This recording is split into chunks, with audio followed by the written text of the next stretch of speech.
Hello friend, welcome back to my YouTube channel आपका exam. इस channel पर अब तक लगभग 40 से अधिक पटवारी के लिए प्रैक्टिस सेट पेपर अपलोड किए जा चुके हैं सभी सब्जेक्ट के, और साथ ही अब हर सब्जेक्ट की मैराथन सीरीज को भी शुरू किया जा रहा है, जिसमें विगत वर्षों में व्यापम द्वारा पूछे गए इंपॉर्टेंट प्रश्नों को इंक्लूड किया गया है। यदि आपने अब तक उन्हें नहीं देखा है तो ज़रूर देख लें, क्योंकि क्या पता कब कौन सा प्रश्न आपकी किस्मत बदल दे। इसलिए मेरी प्लीज़ आप सबसे रिक्वेस्ट है कि आप मेरे इस चैनल को सब्सक्राइब अवश्य करें। और आपको बता दें कि हिंदी की इस सीरीज में आज यह चौथा वीडियो है। इससे पहले वर्णमाला और संधि के लगभग 3 वीडियो अपलोड किए जा चुके हैं। तो शुरू करते हैं। आज का फर्स्ट क्वेश्चन है, आज हम समास से संबंधित टॉप इम्पोर्टेंट क्वेश्चन को डिस्कस करेंगे। तो आज का फर्स्ट क्वेश्चन है, इनमें से किस समास में बहुब्रीहि समास है? तो किस में बहुब्रीहि समास है?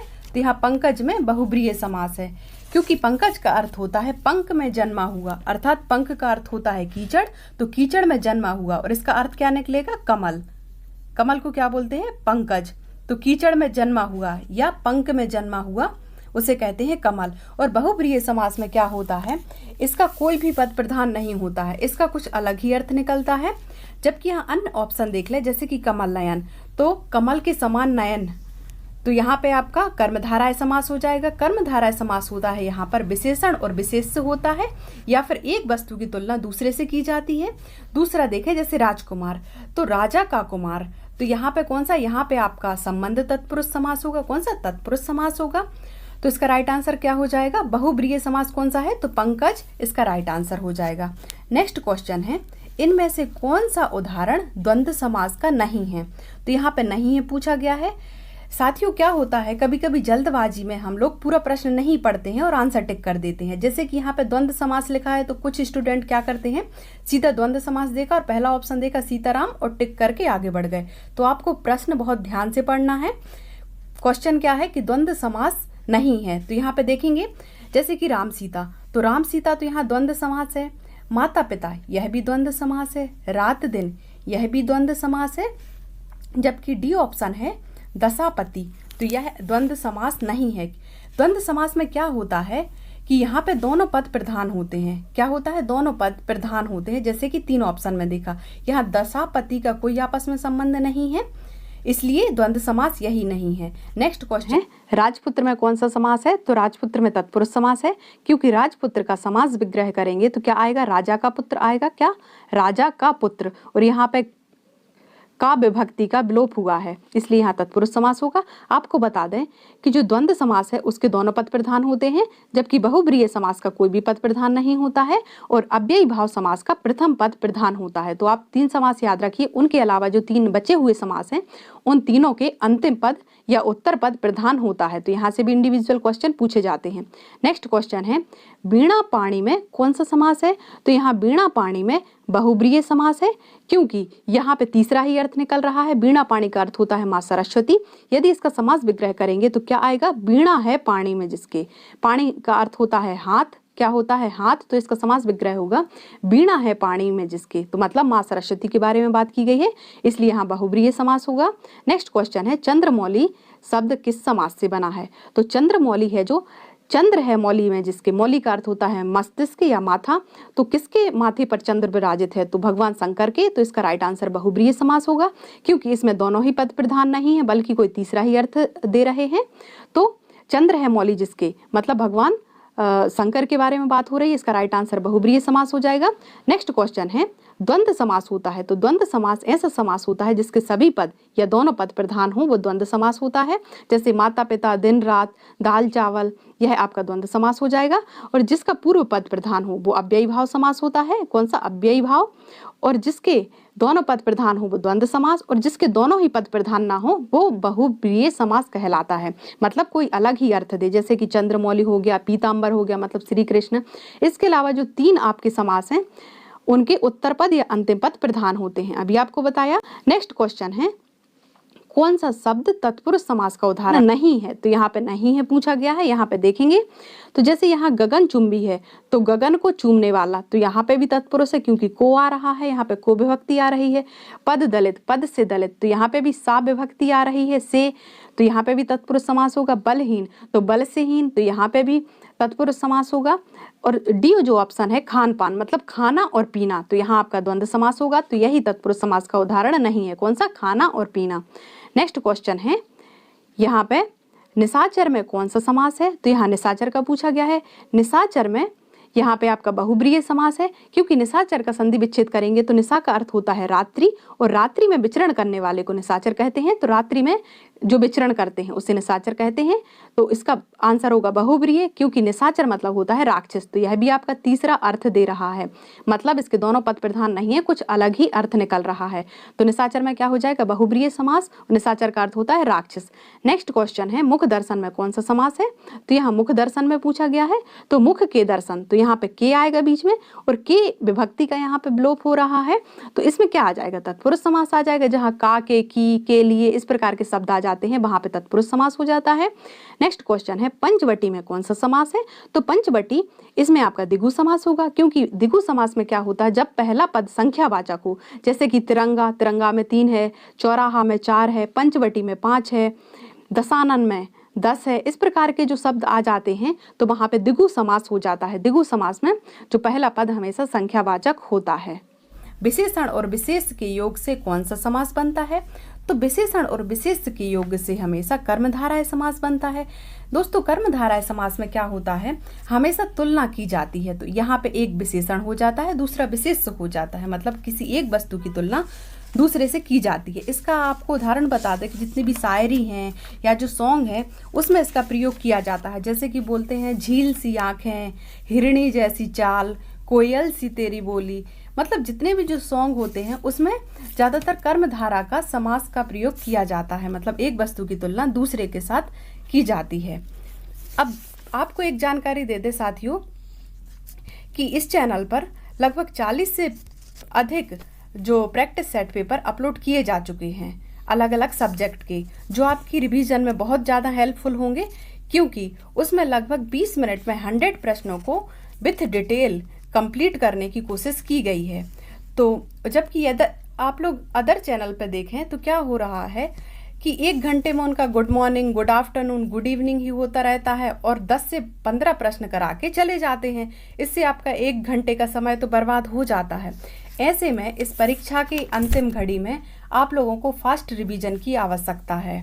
तो ऐसे में जो हमारा चैनल है इसे आप सब्सक्राइब करके प्लेलिस्ट में जो वीडियो अपलोड किए जा चुके हैं और जो मैराथन अपलोड की जा रही हैं उसे एक बार ज़रूर देखें, क्योंकि मेरा ये दावा है कि वो आपको ज़रूर हेल्पफुल होंगे, क्योंकि उसमें जो व्यापम में अभी तक पूछे गए प्रश्नों का समावेश किया गया है, साथ ही एनसीईआरटी के प्रश्नों को भी उसमें इंक्लूड किया गया है।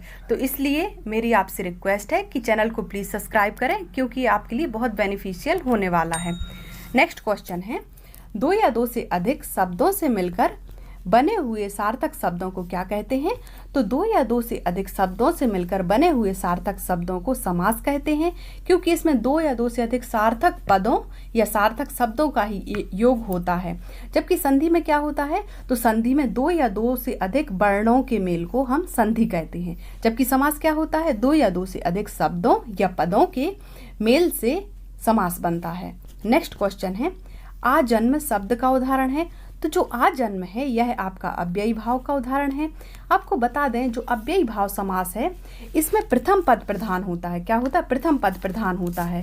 और इसमें इसकी यदि आपको पहचान बता दें अव्ययी भाव समास की, तो इसमें क्या होता है, यथा होता है, पहले क्या लिखा है, यथा लगा रहता है, या फिर यहाँ पे अनु, या फिर आ, या फिर प्रकार के शब्दों, या फिर यावत आदि शब्दों का प्रयोग होता है। और इस देख सकते हैं यहाँ पे उपसर्ग का प्रयोग होता है। किसका, उपसर्ग का प्रयोग होता है। जैसे कि यहाँ पे आ जन्म है तो आ प्लस जन्म होगा, मतलब यहाँ आ उपसर्ग का प्रयोग किया जाता है।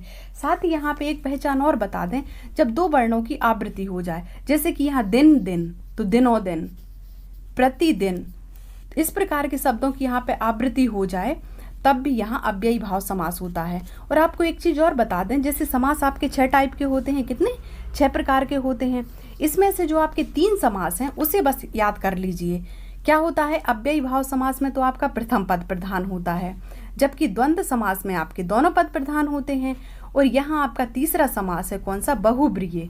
तो बहुब्रीहि में आपका कोई भी पद प्रधान नहीं रहता है, मतलब इसका कुछ तीसरा ही अर्थ निकलता है। जैसे कि हमने बताया, जैसे कि आपका चक्रपाणी, तो चक्रपाणी का चक्र है पाणी में जिसके भगवान विष्णु हो। जैसे कि लंबोदर, लंबा है उदर जिसका, तो इसमें कुछ तीसरा ही अर्थ निकलता है, इसमें दोनों ही पद प्रधान नहीं होते हैं। तो आप सिर्फ इन 3 समास को याद कर लीजिए। बाकी के जो बचे हुए 3 समास हैं तो उनका उत्तर पद या अंतिम पद या बाद वाला पद ही प्रधान होता है। तो आप इसमें बिल्कुल कंफ्यूज मत होइए। एक बार मैं फिर से रिपीट कर देती हूँ। जैसे कि अव्ययी भाव समास में इसका प्रथम पद प्रधान होता है, द्वंद्व समास में इसके दोनों पद प्रधान होते हैं, जबकि बहुब्रीहि समास में इसका कोई भी पद प्रधान नहीं होता है। ठीक है, आप सिर्फ इन 3 को याद रख लीजिए। इसके अलावा जो अन्य जो 3 हैं उसमें इनके उत्तर पद प्रधान होते हैं। नेक्स्ट क्वेश्चन है, गर्भ शून्य में समास है, तो यहाँ गर्भ शून्य में कौन सा समास होगा? यहाँ आपका अपादान तत्पुरुष होगा, क्योंकि इसमें इसका जो समास जब विग्रह करेंगे तो क्या होगा? गर्भ, गर्भ मतलब होता है, गर्भ मतलब होता है अभिमान। क्या होता है? अभिमान या घमंड। तो गर्भ शून्य या जो अभिमान रहित है, तो यहाँ पे अपादान तत्पुरुष होगा, या जो अभिमान से रहित है, तो यहाँ पे से विभक्ति आ गई, तो से विभक्ति का लोप हो गया। और आपको एक और पहचान बता दें कि जिनको ये विभक्तियां याद नहीं होती हैं, जैसे कि अपादान, तो अपादान में पीछे दान लगा है, तो दान का क्या अर्थ होता है? दान का अर्थ होता है अभाव या किसी चीज से रहित या विदाउट। क्या होता है इसे यदि हम समझे तो विद आउट, मतलब किसी चीज के बिना। तो अपादान में क्या होता है? जैसे कि गर्भ शून्य, तो अभिमान से रहित, मतलब इसमें किसी चीज को सपोज दान कर दिया, दान लगा है पीछे, तो आपको पहचानने के लिए बता दें, जैसे कि दान लगा है तो उसका त्याग कर दिया, तो यहाँ पे कौन सी विभक्ति हो जाएगी? अपादान तत्पुरुष।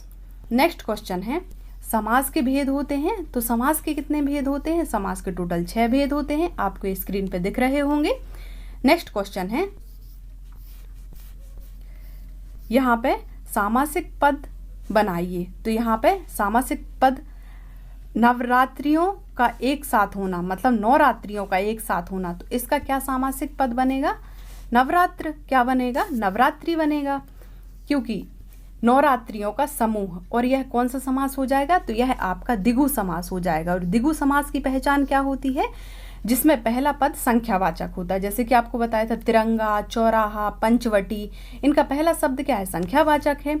और यहाँ पे नवरात्रि क्या है? एक संख्या है 9, इसलिए यहाँ द्विगु समास हो जाएगा। नेक्स्ट क्वेश्चन है, लोकतंत्र शब्द किस समास का उदाहरण है? तो यहाँ पे लोकतंत्र शब्द यह तत्पुरुष समास का उदाहरण है, क्योंकि यहाँ देखेंगे लोगों का तंत्र, क्या होगा यहाँ? लोगों का तंत्र, तो यहाँ का विभक्ति हुई है, तो इसलिए यहाँ पे क्या होगा? तत्पुरुष समास होगा। नेक्स्ट क्वेश्चन है, जीत ली इंद्रियां जिसने, जीत ली इंद्रिया जिसने, इस वाक्य का सामासिक पद बनाना है, तो यहाँ पे जितेंद्रिय होगा, क्योंकि जितेंद्रिय में क्या होगा? इसका कोई, यदि इसकी समास की बात करें तो यहाँ पे बहुब्रीहि समास होगा। कौन सा? बहुब्रीहि। बहुब्रीहि समास इसलिए होगा क्योंकि यहाँ पे भगवान महावीर की बात की गई है, जो जैन धर्म के प्रवर्तक हैं। यहाँ पे आप देखिए प्रथम पद क्या है? जीत ली इंद्रियां जिसने, तो वो कौन है? भगवान महावीर, इसलिए यहाँ किसी तीसरे व्यक्ति के बारे में बात हुई है, तो यहाँ पे बहुब्रीहि समास होगा, तो आप याद रखिए। नेक्स्ट क्वेश्चन है, जिस सामासिक पद का पहला पद प्रधान हो उसे क्या कहेंगे? तो जिसका पहला पद प्रधान हो उसे अव्ययी भाव समास कहेंगे। अभी आपको बताया था, अव्ययी भाव समास में पहला पद प्रधान होता है, द्वंद्व समास में दोनों पद प्रधान होते हैं, जबकि बहुब्रीहि समास में कोई भी पद प्रधान नहीं होता है। उसके अलावा जो अन्य समास हैं उनका उत्तर पद या अंतिम पद प्रधान होता है। और यहाँ अव्ययी भाव समास की आपको अभी विशेषता बताई थी, यहाँ यथा लगा रहता है, अनु लगा रहता है, या फिर किसी उपसर्ग शब्द की आवृत्ति होती है। जैसे कि देखें यथाशक्ति, तो शक्ति के अनुसार, यह अव्ययी भाव समास का ही उदाहरण होगा। नेक्स्ट देखेंगे, विद्यादान का समास विग्रह है, तो यहाँ विद्यादान का समास विग्रह है विद्या का दान, तो यहाँ पे भी आपका तत्पुरुष समास होगा, क्योंकि यहाँ बीच में विभक्ति आ गई है का। और यहाँ का जो विभक्ति है, या कौन से तत्पुरुष? तत्पुरुष समास तो है, पर तत्पुरुष समास के भी 6 प्रकार हैं, और यह कौन सा हो जाएगा? तो संबंध तत्पुरुष हो जाएगा, क्योंकि संबंध तत्पुरुष में का के की का विलोप हो जाता है। क्या? का के की विभक्ति का विलोप हो जाता है। तो यहाँ विद्या का दान, तो यहाँ पे पहला तो तत्पुरुष समास होगा, यदि और डिटेल में पूछें तो संबंध तत्पुरुष का यह उदाहरण होगा। नेक्स्ट क्वेश्चन है, समास किसे कहते हैं? तो समास क्या होता है?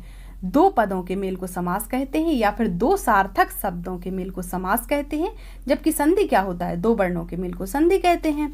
नेक्स्ट क्वेश्चन है पाप मुक्त में कौन सा समास है?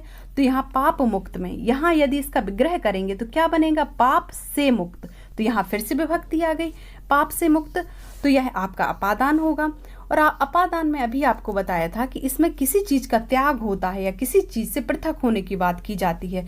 और दान से भी आप इसे पहचान सकते हैं। दान मतलब क्या होता है, जैसे कि हमने किसी भिखारी को 10 रुपए दे दिए, आपको फिर उससे मतलब नहीं रहता है कि वह व्यक्ति उसका क्या करेगा, तो आप उससे टोटली पृथक हो जाते हैं। तो यहाँ पाप मुक्त में कौन सा है, अपादान तत्पुरुष है। और अपादान की पहचान क्या होगी कि किसी चीज से एकदम सेपरेट हो जाना या पृथक हो जाना। नेक्स्ट क्वेश्चन है यहाँ पे निम्न में से समास का भेद नहीं है। तो यहाँ पे देखेंगे कौन समास का भेद नहीं है। तो समास के टोटल 6 भेद होते हैं, आपको पता है। तो द्विगु समास, बहुब्रीहि समास, द्वंद्व समास, ये सभी तो समास के भेद हैं, परंतु पुनरोक्ति यहाँ कोई समास का भेद नहीं है। नेक्स्ट क्वेश्चन देखेंगे निशा में विचरण करने वाला। तो निशा में विचरण या रात्रि में विचरण करने वाला कौन है, निशाचर। और निशाचर का अर्थ क्या होता है, राक्षस। और यहाँ यह किस समास का उदाहरण है, तो यह बहुब्रीहि समास का उदाहरण है, अभी आपको बताया था। नेक्स्ट क्वेश्चन है विषधर किस समास का उदाहरण है। तो यहाँ पे विषधर किस समास का उदाहरण है। तो इसका जो संधि विग्रह, समास का जो विग्रह होगा वहां होगा विष को धारण करने वाले। तो विष को धारण करने वाले मतलब कौन है, तो महादेव या शंकर, भगवान शंकर इसका राइट आंसर हो जाएगा। यहाँ पे बहुब्रीहि समास होगा क्योंकि यहाँ भी कोई तीसरा अर्थ निकल रहा है। नेक्स्ट क्वेश्चन है जिस सामासिक पद का पूर्व पद अव्यय हो उसे अव्ययी भाव समास कहते हैं, क्योंकि इसमें पूर्व पद अव्यय हो या पूर्व पद प्रधान हो, यह अव्ययी भाव समास का उदाहरण होता है। और इसी समास में ही हमेशा उपसर्ग का प्रयोग किया जाता है, जैसे कि यहाँ पे यथाशक्ति है, अनु है, अनुरूप, इस प्रकार के शब्दों का यहाँ पे प्रयोग किया जाता है। फिर स्वर्गगत में समास है। तो स्वर्ग को आगत, स्वर्ग को, यहाँ पे भी को लग रहा है तो यहाँ पे भी विभक्ति है, तो इसका राइट आंसर क्या हो जाएगा, यहाँ पे कर्म तत्पुरुष हो जाएगा। क्या हो जाएगा, कर्म तत्पुरुष इसका राइट आंसर हो जाएगा, स्वर्ग को आगत। नेक्स्ट क्वेश्चन है किस समास में से चिन्ह का लोप होता है। तो किस समास में से चिन्ह का लोप, तो कर्ण में से चिन्ह का लोप होता है, क्योंकि यदि विभक्ति देखें तो आपको एक पहचान बता दें कि जैसे कि ये तो आपको याद होगा कि कर्ता ने कर्म को करण से या के द्वारा, संप्रदान के लिए, अपादान से या अलग होने के भाव में, संबंध क्या होता है का के लिए, अधिकरण में या पर, इन सब विभक्तियों का लोप होता है। परंतु यदि आपको याद नहीं होता है तो आप इसके कोई ना कोई एक सेंटेंस बना लीजिए, जैसे कि यहाँ करण तत्पुरुष है तो करण में क्या आता है, से या के द्वारा। क्या होता है करण में, से या के द्वारा। तो इसका आप एक सेंटेंस बना लीजिए कि महाभारत में जो कर्ण थे उन्होंने उनके द्वारा पांडवों की सेना मारी गई थी। तो क्या है, कर्ण के द्वारा, तो के द्वारा इसमें लग जाएगा, से लग जाएगा। इस प्रकार आप कोई ना कोई अपनी आसान सी ट्रिक इसे बना सकते हैं। नेक्स्ट क्वेश्चन है निर्भय में समास होगा। तो निर्भय में यहाँ पे आपका अव्ययी भाव समास होगा, क्योंकि देखिए यहाँ पे माइन्यूट सा डिफरेंस है, आप इसे ध्यान से देखिए। यहाँ पे निर्भय लिखा है तो इसका जो संधि विग्रह होगा बिना भय के, किसका, बिना भय के, यह हो जाएगा निर्भय में। और यहाँ पे नी है ना, जो नी, तो यहाँ पे नी एक उपसर्ग का कार्य कर रहा है, मतलब बिना भय के। और यहाँ पे एक और जो समास होता है भय मुक्त, क्या होता है, भय मुक्त। तो भय मुक्त उसमें आपका तत्पुरुष समास हो जाएगा, क्योंकि वहां भय से आ जाएगा, भय से मुक्त, तो वहां आपका अपादान तत्पुरुष आ जाएगा। तो इसमें बहुत बारीक डिफरेंस है, आप इसे ध्यान से सॉल्व कीजिए। नेक्स्ट क्वेश्चन है व्याधिकरण तत्पुरुष समास के कितने भेद हैं। तो यहाँ पे आपको बता दें कि जो समास होते हैं यह संस्कृत और अव्यय के आधार पर 2 प्रकार के होते हैं। कौन कौन से, एक तो व्याधिकरण समास होता है और दूसरा होता है समानाधिकरण। कौन सा, समानाधिकरण, समानाधिकरण, ठीक है। तो दो प्रकार होते हैं, पहला संस्कृत के आधार पर होते हैं, संस्कृत या अव्यय के आधार पर, पहला व्याधिकरण और दूसरा होता है समानाधिकरण। तो जो व्याधिकरण है उसके तो कितने, 6 भेद होते हैं, कितने, तो यहीं पे यही पूछा गया है। तो व्याधिकरण तत्पुरुष समास के कितने, 6 भेद होते हैं, जो आप तत्पुरुष में पढ़ते हैं। कौन कौन से? यह है आपका कर्म तत्पुरुष, करण तत्पुरुष, संप्रदान तत्पुरुष, अपादान तत्पुरुष, संबंध तत्पुरुष, अधिकरण तत्पुरुष। आपको स्क्रीन पे एक लिस्ट दिख रही होगी। यह जो 6 तत्पुरुष दिख रहे हैं आपको, जो हम पढ़ते हैं, यह व्याधिकरण तत्पुरुष समास के ही उदाहरण हैं। नेक्स्ट क्वेश्चन है, लोक हित में समास है, तो लोक के लिए हित, यहाँ पे क्या आएगा? के लिए। तो यहाँ पे फिर से एक विभक्ति आ गई, तो तत्पुरुष समास होगा। कौन सा? तत्पुरुष समास होगा। और के लिए यदि और डिटेल में पूछा जाए कि लोक हित में कौन सा तत्पुरुष समास है, तो यहाँ पे आप संप्रदान तत्पुरुष लगाएंगे। क्या? संप्रदान, संप्रदान तत्पुरुष इसका राइट आंसर हो जाएगा, क्योंकि संप्रदान में के लिए विभक्ति का लोप हो जाता है। इसकी मैंने एक छोटी सी ट्रिक बनाई है संप्रदान के लिए। तो क्या होता है, आप याद रख लीजिए कि आपने अपने भाई के लिए उसके जन्मदिन पर कोई उपहार प्रदान किया, तो किसी के लिए किया, तो के लिए विभक्ति का लोप हो जाएगा किसमें? जब हम किसी को कुछ प्रदान करेंगे। नेक्स्ट क्वेश्चन है, अव्यय की दृष्टि से तत्पुरुष समास के कितने भेद हैं? तो अव्यय की दृष्टि से तत्पुरुष समास के 2 भेद हैं। कितने? 2 भेद अभी आपको बताया था। अव्यय या संस्कृत की दृष्टि से, किससे? अव्यय या संस्कृत की दृष्टि से समास के 2 भेद हैं। कौन कौन से? व्याधिकरण और समानाधिकरण। कौन कौन से आपको स्क्रीन पे दिख रहे होंगे? व्याधिकरण समास और समानाधिकरण समास। जो व्याधिकरण समास है उसके अगेन 6 प्रकार हो जाते हैं, जो अभी आपने पढ़े, जो कर्मधाराएं, करण तत्पुरुष, संप्रदान तत्पुरुष, अपादान तत्पुरुष, संबंध तत्पुरुष, अधिकरण तत्पुरुष, आपको स्क्रीन पे दिख रहा होगा। तो यह इसका राइट आंसर हो जाएगा। आप इसे ध्यान से पढ़िए कि प्रश्न में अव्यय की दृष्टि से और यदि संस्कृत की दृष्टि से समास के प्रकार पूछे जाएं तो 2 लगाइए, और यदि यहाँ पे नहीं पूछा गया, सिंपल पूछा गया कि समास के कितने भेद हैं, तो समास के 6 भेद हैं। और तत्पुरुष समास के भी 6 भेद ही होते हैं, परंतु अव्यय और संस्कृत के आधार पर तत्पुरुष समास के कितने दोस्तों? 2 भेद होते हैं। नेक्स्ट क्वेश्चन है, पीतांबर शब्द का समास विग्रह होगा। तो पीतांबर शब्द का समास विग्रह होगा, पीला है अंबर जिसका। क्या है? पीला है अंबर जिसका, मतलब श्री कृष्ण जी के बारे में बात की गई है। और यहाँ फिर से जब किसी भगवान आदि का नाम आए तो वहां पे क्या होता? हमेशा बहुब्रीहि समास ही होता है। नेक्स्ट क्वेश्चन है, जिस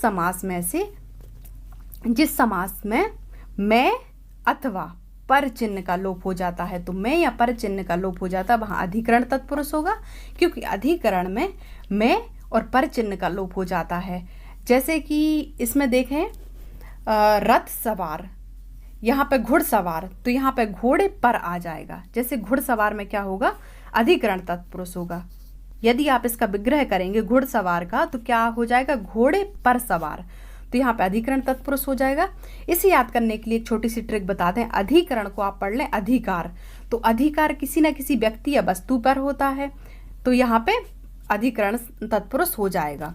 नेक्स्ट क्वेश्चन है, आमरण में समास है। तो आमरण में कौन सा समास है? यहाँ अगेन आप देखेंगे यहाँ पे यहाँ उपसर्ग लग गया है, तो यहाँ अव्ययी भाव समास है। अव्ययी भाव समास आमरण के यदि संधि विग्रह करें तो इसका अर्थ होता है मरने तक। आपने देखा होगा कुछ लोग आमरण अनशन करते हैं कि यदि उनकी मांग नहीं मानी जाएगी तो वह मरने तक अनशन करेंगे, मतलब आमरण, मरने तक। तो इसमें अव्ययी भाव समास है। नेक्स्ट क्वेश्चन है, 2 या 2 से अधिक शब्दों से मिलकर बने हुए नए सार्थक शब्द को क्या कहते हैं? तो यहाँ समास कहते हैं। 2 या 2 से अधिक शब्दों से मिलकर बने हुए सार्थक शब्द को समास कहते हैं, जबकि 2 या 2 से अधिक वर्णों के मेल को संधि कहते हैं। नेक्स्ट क्वेश्चन है, निम्न विकल्पों में से कौन सा एक विकल्प तत्पुरुष समास का उदाहरण नहीं है? तो यहाँ पे नहीं है पूछा गया है, तो इसका राइट आंसर हो जाएगा मृगनयन। मृगनयन का जो विग्रह होगा मृग के समान नयन, तो यहाँ पे फिर से तुलना की गई है। आपको बताया था यहाँ पे कर्मधाराय समास होगा। जब विशेषण और विशेष होता है या फिर किसी एक व्यक्ति या वस्तु की तुलना किसी दूसरे से की जाती है तो वहां पे कर्मधाराय समास होता है, जैसे मृगनयन, मृगनयनी। नेक्स्ट क्वेश्चन है, विशेषण और विशेष के योग से कौन सा समास बनता है? तो अभी आपको बताया विशेषण और विशेष के योग से कर्मधाराय समास बनता है। जैसे कि यहाँ अभी बताया मृगनयनी हो जाएगा आपके मृग के समान नयन वाली, तो यह आपका तुलना की जा रही है। झील सी आंखें, इस प्रकार से जब तुलना की जाती है तो वहां पर कर्मधाराय समास बनता है। नेक्स्ट क्वेश्चन है, निम्न विकल्पों में से कौन सा एक विकल्प द्विगु समास का उदाहरण नहीं है? तो यहाँ पे देखेंगे, पहले 3 ऑप्शन देख लेंगे। तिरंगा, 3 रंगों का समूह, तो यहाँ पे है, क्योंकि द्विगु समास का जो पहचान क्या होती है, संख्यावाचक होता है। पहला पद संख्यावाचक, कोई ना कोई नंबर होता है। तो 3 रंगों का समूह तिरंगा हो जाएगा। 9 रत्नों का समूह नवरत्न हो जाएगा। पंचामृत, 5 अमृत का समूह पंचामृत हो जाएगा। जबकि यहाँ नर रत्न है, आप इसे ध्यान से पढ़िए, यहाँ नवरत्न नहीं है बल्कि नर है। तो नर तो कोई संख्या होती नहीं है, नर मतलब होता है मनुष्य, तो यही द्विगु समास का उदाहरण नहीं है। परंतु यदि इसके स्थान पर नवरत्न हो जाता तो जरूर यह द्विगु समास का उदाहरण बन जाता। नेक्स्ट क्वेश्चन है, समास का अर्थ है। तो समास का क्या अर्थ है? समास का अर्थ है संक्षेप। क्योंकि देखिए, जैसे कि बोले मृग के समान नयनों वाली, तो इतना बड़ा सेंटेंस लिखने से अच्छा है उसे संक्षेप में लिख दें, मृग नयनी। तो समास या संधि का उद्देश्य यही होता है कि एक जो पूरा सेंटेंस है उसको हम एक शब्द में समेट पाएं, मतलब उसे संक्षिप्त या शॉर्ट में लिख सकें। तो समास का अर्थ है संक्षेप। नेक्स्ट क्वेश्चन है, निम्न विकल्पों में से कौन सा एक विकल्प द्वंद्व समास का उदाहरण नहीं है? तो यहाँ देखेंगे, नर नारी, यह तो द्वंद्व समास का उदाहरण है। दाल भात, यह भी द्वंद्व समास का उदाहरण है। नयन बाण, यही द्वंद्व समास का उदाहरण नहीं है, क्योंकि नयन बाण इनका कोई कॉम्बिनेशन नहीं है। यहाँ पे कर्म धाराएं समास होगा, क्योंकि मतलब बाण के समान नयन या फिर नयनों से बाण, इस प्रकार से इसका कुछ बनता है। तो यहाँ पे कर्म धाराएं समास हो जाएगा, द्वंद्व समास नहीं होगा।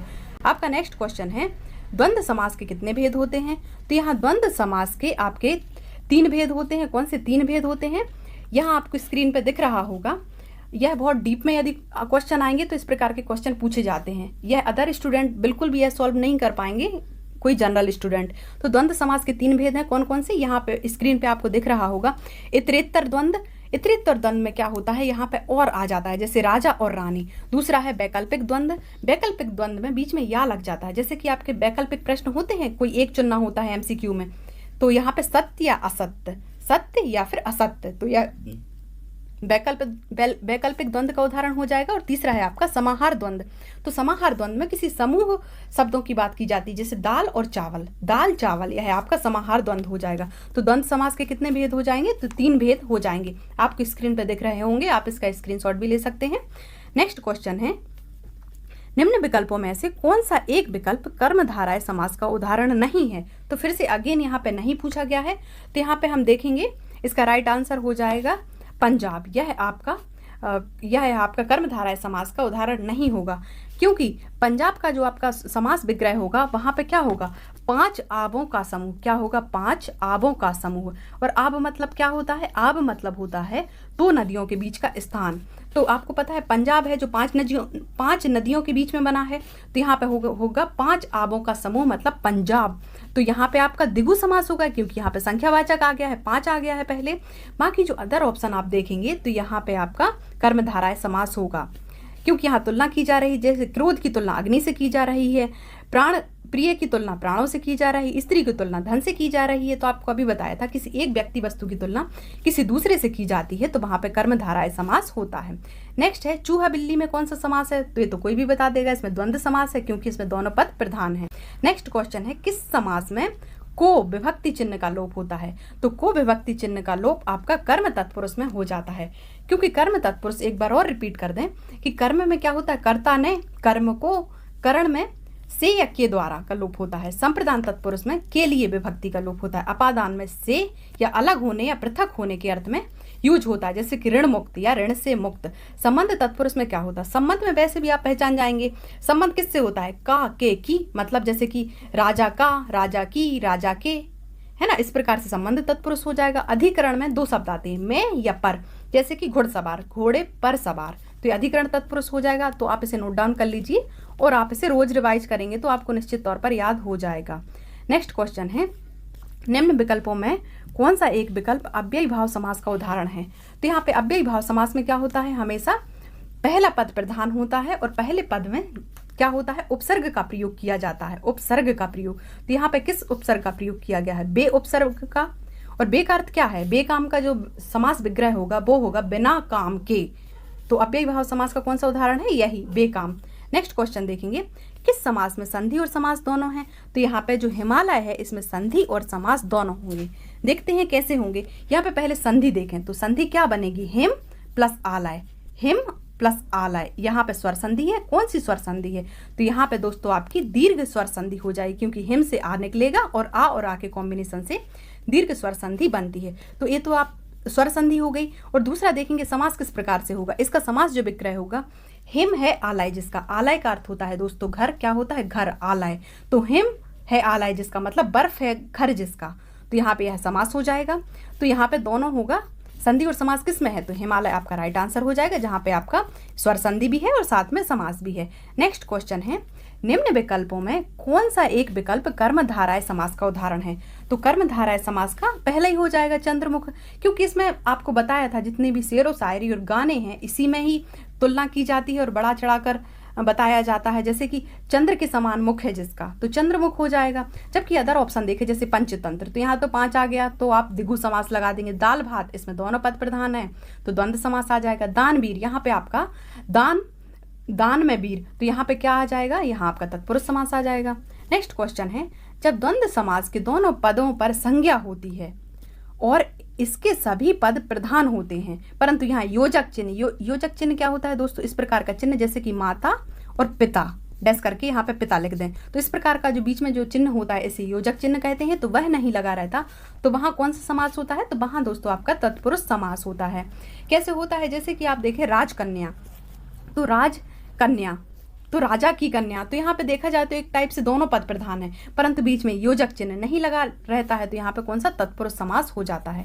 नेक्स्ट क्वेश्चन है, निम्न विकल्पों में से कौन सा एक विकल्प द्विगु समास का उदाहरण है? तो द्विगु समास क्या होता है? यहाँ पे संख्या होती है कोई ना कोई, यहाँ पे कौन सा नंबर होता है पहला पद, तो अठन्नी। अठन्नी में क्या हो जाएगा आपका 8 प्लस अन्नी, तो 8 अन्नी का जो समूह होता है उसे अठन्नी कहते हैं। क्या होता था प्राचीन काल में, जो अठन्नी है 1 रुपये होता था, जो 1 रुपये में 16 8 आना होते थे। कितना? 16 8 आना होते थे। तो यहाँ पे अठन्नी हो जाएगा आपका कौन सा? द्विगु समास। नेक्स्ट क्वेश्चन है, लंबोदर में कौन सा समास है? तो यहाँ लंबोदर में बहुब्रीहि समास होगा, क्योंकि लंबोदर का जो विग्रह होगा लंबा है उदर जिसका, लंबा है उदर जिसका मतलब बहुब्रीहि समास। दोस्तों आपको एक चीज और बता दें, कभी कभी क्या होता है, कंफ्यूजन होता है, किसी एक शब्द में दो समास का आंसर होता है, जैसे किसी में कर्मधारा भी उसका आंसर होता है और बहुब्रीहि। ऐसी स्थिति में हम जो उसका अर्थ क्या लगाएंगे, उसका अर्थ लगाएंगे बहुब्रीहि। जैसे कि आपको एक उदाहरण बता दें, पीताम्बर, पीताम्बर, पीताम्बर का क्या आप अर्थ बनाएंगे? यहाँ पे आधा आएगा पीताम्बर, तो पीला है अंबर जिसका, मतलब पीले वस्त्र जो धारण करता है, तो पीला है अंबर जिसका। तो इसमें आप सीधे तौर पे देखेंगे तो आपको कर्मधारय समास इसका आंसर होगा, आंसर आपको दिख रहा होगा। परंतु दूसरा जो इसका तीसरा अर्थ निकलता है भगवान श्री कृष्ण, तो ऐसी स्थिति में आपको कंफ्यूजन पैदा हो जाता है। तो जब भी इस प्रकार का आपको कंफ्यूजन पैदा हो या फिर एक शब्द के दो समास आंसर हो ऑप्शन में, तो आप हमेशा प्रायोरिटी बहुब्रीहि समास को देंगे। किसको देंगे? हमेशा बहुब्रीहि समास को देंगे, आपका 100% आंसर सही निकलेगा। नेक्स्ट क्वेश्चन है, नीति निपुण में कौन सा समास होगा? तो नीति में निपुण है जो, तो नीति में निपुण, तो यहाँ पे मैं विभक्ति चिन्ह का लोप हो रहा है, तो यहाँ पे तत्पुरुष होगा। और कौन सा तत्पुरुष? मैं कहाँ लगता है? मैं और पर, अभी आपको बताया था अधिकरण, किसमें? अधिकरण तत्पुरुष में लगता है। और अधिकरण की पहचान भी बताई थी कि हमारा अधिकार किसी न किसी में या किसी न किसी पर होता है, तो आप इसे याद रख सकते हैं। नेक्स्ट क्वेश्चन होगा आपका, देशभक्ति में समास, देशभक्ति में कौन सा समास है? तो देश समास होगा, तो यहाँ देश के लिए भक्ति, कौन सा? देश के लिए भक्ति, तो यहाँ पे आपका तत्पुरुष समास होगा इसका राइट आंसर। नेक्स्ट क्वेश्चन है, रात दिन में समास होगा, तो रात दिन में द्वंद्व समास होगा। नेक्स्ट क्वेश्चन है, पीताम्बर शब्द का समास विग्रह होगा, पीताम्बर समास का समास विग्रह क्या होगा? पीत है जिसका अंबर, यह भी सही है। पीत है वस्त्र जिसका, यह भी सही है, क्योंकि अंबर का अर्थ ही वस्त्र होता है। अब पीला अंबर है जिसका, वह भी बिल्कुल सही है। यदि दोस्तों इसके समास की बात करें कि यहाँ पे कौन सा समास होगा, तो अभी आपको बताया था कि पीला है अंबर जिसका, इस प्रकार से देखा जाए तो यहाँ पे तुलना हो रही है, तो कर्मधारय समास आएगा। परंतु एक तरफ से इसका तीसरा अर्थ भी निकल रहा है, क्या? पीला है अंबर जिसका, पीताम्बर श्री कृष्ण को भी कहा जाता है। तो ऐसी स्थिति में जब इसका तीसरा अर्थ निकले या बहुब्रीहि समास हो, तो आप ऑप्शन बहुब्रीहि समास को ही टिक करेंगे। क्या? बहुब्रीहि समास को ही आप प्रायोरिटी देंगे, ना कि कर्मधारय समास को। यही आपका आंसर सही रहेगा। नेक्स्ट बाकी के जो क्वेश्चन है आपको दिख रहे होंगे 56 से आप यहाँ पे देख सकते हैं 59 तक, यह जो 4-5 क्वेश्चन है इसके आंसर आप लोग कमेंट बॉक्स में देंगे, और जो भी स्टूडेंट इनका सही आंसर देगा उसका आंसर कमेंट बॉक्स में पिन किया जाएगा, उसका नाम कमेंट बॉक्स में पिन किया जाएगा। तो आशा करते हैं कि आप सभी लोग इसके आंसर कमेंट बॉक्स में देने का प्रयास करेंगे। यदि वीडियो पसंद आया हो तो प्लीज़ वीडियो को लाइक अवश्य दीजिए और चैनल को सब्सक्राइब अवश्य कीजिए। आपका बहुत धन्यवाद।